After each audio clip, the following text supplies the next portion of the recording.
Come on. This is it. You've been waiting for this call these up. are not French You knew it was going to fancies. happen. You've got to be Only ready. eat French fancies. Remember to Set tell people to camera, like and subscribe. focus, One take lights. Pete now. Come on. Hit that like button. Hit that subscribe button. News show. News. The news is live and coming up. The news. I have the news. Chris is away. Ha! Showbiz in 5, 4, 3, 2, 1, action. Hello everybody and welcome to the news show. I'm of course not Chris. He's not here today. So you're left with me, the purple sausage. Roll VT. Chris Pritchard Cycling News Show on YouTube. Terms and conditions apply. Don't sue me. This is purely entertainment, not factually correct. Anyway, getting straight on with the news. The boys at La Vuelta finally made it to Spain after 3 stages up in the Netherlands. They hit the Basque country and Jumbo-Visma decided to do what they do best and take the stage victory. Primož Roglič moves himself into the lead. So Primož Roglič took victory ahead of Mads Pedersen in a little bit of a what we'd call an uphill sprint. It certainly wasn't a day for the sprinters, and that proves with the overall result. Enric Mas was 3rd, Quentin Paché 4th, Sivakov 5th, Ben O'Connor in 6th, Ethan Hayter 7th, Remco Evenepoel 8th, Kelderman in 9th. As you can see, Jai Hindley down in 10th. How that's affected the GC? Well, I'll tell you guys. Jumbo-Visma are still holding on to that red jersey. Primož now holds it ahead of Sepp Kuss. Ethan Hayter behind him, Sivakov, Gegenhardt, Evenepoel, Carapaz, Rodriguez. Mads Pedersen moved himself up 9 places up into 9th, and then Yatesy is now inside the top 10 for Bike Exchange Jayco. Here's a question for you guys. Has there ever been a team that's held onto the jersey from the first stage to the 21st stage of a Grand Tour? I bet there is, but I can't think. Maybe in the Armstrong era? I don't know. But leave your comments down below and let us know. But the interesting question is, by the time this new show comes out, we might already know the answer to it. But do we think that Jumbo-Visma will give up the jersey? Is there any need to hold on to it now, other than just to show off, just because they can? Do they have a team strong enough to hold off everybody for the next 17 stages? I don't know. So let me know down below. Is it worth keeping all of that red jersey? Next up, this story over in Cycling Weekly. It made me laugh. The Tour and festivities demanded a lot from him. Jonas Vingegaard takes extended break to recover from Tour de France triumph. That reminds me of what's he called now? Geraint Thomas when he took victory. And some say it was his partying and his lavish lifestyle that took over after the win in 2018 that was his demise. Could this be the demise of Jonas Vingegaard? Is he going to do a Paddy Pimblett in the UFC and go from absolute shredded fighter to, well, this guy? I don't know.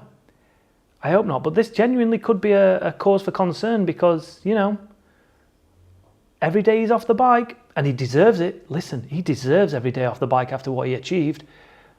But seriously, today Pogačar will be back at it. He'll be thinking about that Tour de France in 2023 and he'll be thinking of ways to beat Jonas Vingegaard, but Jonas Vingegaard might be beating himself right now because it happened with G.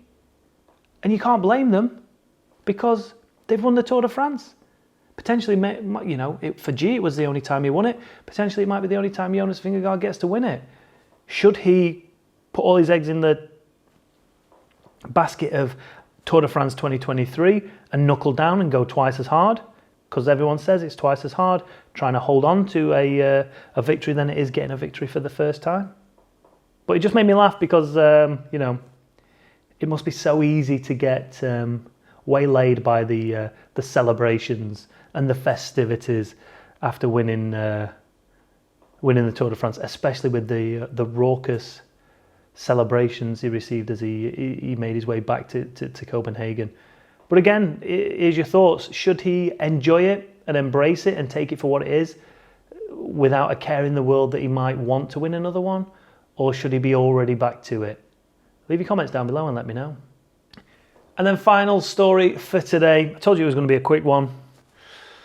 I mean, we all know this. Every one of us that cycles, we all know this already. How it hasn't been done already, I'll never know.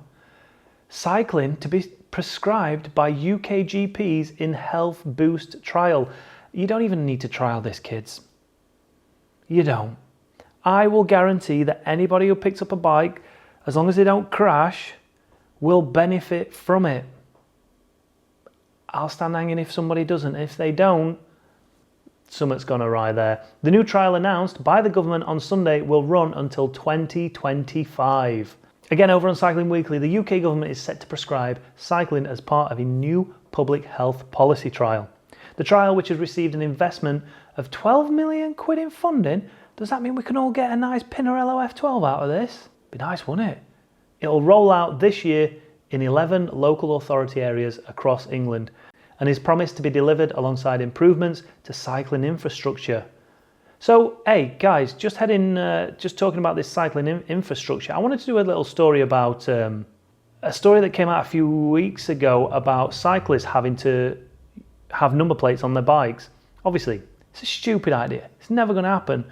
But in a little petition that is now closed on introducing new requirements for cyclists, e-scooters, visible ID, license plates, etc.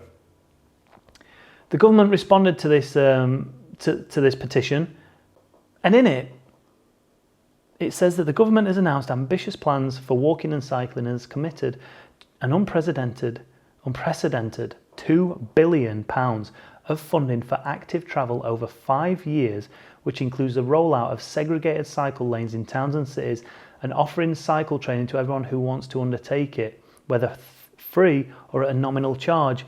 Listen, I don't understand why people have got beef with cyclists. It's the transport of the future. And just think about that for 1 second. I'm telling you, it's the transport of the future, but it's one of the oldest forms of transport in the world. It baffles me, it really does. I mean, granted, it's difficult sometimes arriving at work, sweaty, a bit out of breath. But imagine we could transform this environment of ours. We could transform infrastructure. We could transform the way cities are made by using the bicycle. Stop hating on bicycles, people that hate bicycles. Embrace them, get on them, look cool, be part of the radical movement that's going to transform commuting, delivery, going on dates, arriving on a bike on a date. That's cool, right? Anyway, going back to that other story, it is hoped that the new policy will improve both physical and mental health across the nation. I can guarantee it will. I can 100% guarantee it will. I ain't no doctor, but I know it will because I know the benefits of it from doing it myself. That serotonin coursing through my body right now, I didn't get that by sitting on my bum, on a bus, sat in a car. No, I got it from cycling, and cycling hard. I'll tell you that for nothing. The scheme will include free bike loans, all ability test days, community-focused cycling mental health groups and various walking activities. Come on. Old Trudy Harrison from government, she even said, walking and cycling has so many benefits. Yeah, no shit, Trudes. From improving air quality in our communities, again, it's what we don't even think about, to reducing congestion on our busiest streets. Bish, bash, bosh, get a bike. Let's leave it there. Obviously, you're all in support of that. If you're not, you hate cyclists. So leave your comments down below. Let us know what you think of the 3 stories that we covered. Primoz Roglic in red at La Vuelta.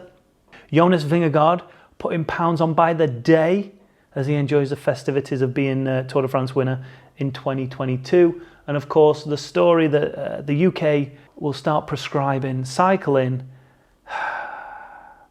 to try and reduce, I guess, mental health issues in people, physical health issues, and hopefully improve our nation to be one of the fittest in the world, both mentally and physically. Thanks for watching. See you on the next one. Bye.